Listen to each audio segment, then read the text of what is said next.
মোহাম্মদ খসবর আলী 2001 সালে তার প্রকাশিত বই বাংলাদেশের কারা ব্যবস্থা এটি হাতে পাওয়ার পরে খুব মুগ্ধ হয়েছিলাম এবং তাকে খুঁজে বেরিয়েছি।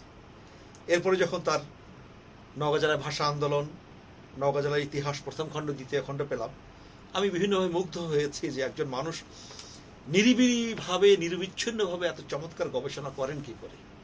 আজকে তার অনন্য একটি বই আমরা হাতে পেয়েছি, কারাগারে অনুসন্ধান। বেশ অনেক বড় একটি কাজ।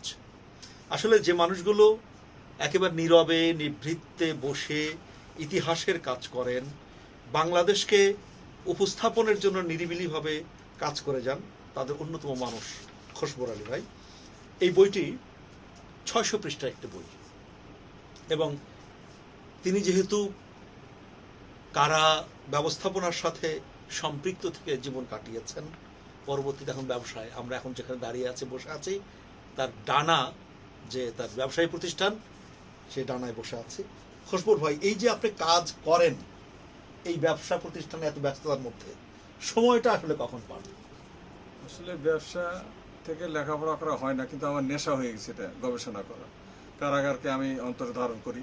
কারাগারের ভালো মন্দ, আমাকে ভালো মন্দ, খারাপ লাগলে আমি বিব্রত বোধ করি, ভালো থাকলে ভালো বোধ করি। এই দৃষ্টিকোণ থেকে বন্দী মানুষদের কিছু করার জন্যই আমার এই প্রচেষ্টা। তার মানে বাংলাদেশের যে কারা ব্যবস্থাপনা অনেকগুলো দিক আপনি তুলে ধরেছেন।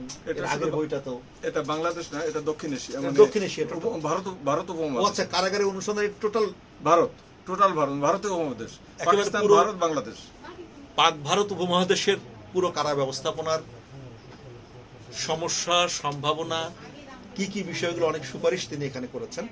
তো আসলে নিরিবিলিতে যারা এভাবে কাজ করেন, আমাদের তাদের জন্য দেশের দায় আছে।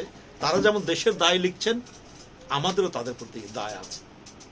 অন্তত বইগুলো সংগ্রহ করে আমরা আমাদের প্রতিষ্ঠানে রাখি, নিজেরা পড়ি এবং জায়গা মতো এই বইগুলো পৌঁছে দেবার চেষ্টা করি। যারা এই কাজে সহযোগিতা করবেন তাদের প্রতি অগ্রিম অভিনন্দন রইল। অভিনন্দন কারাগারে অনুসন্ধান এই বইয়ের লেখক আমাদের শ্রদ্ধেয় খসবর আলী ভাইকে। আপনাকেও অভিনন্দন। ধন্যবাদ সবাইকে। আল্লাহ হাফেজ।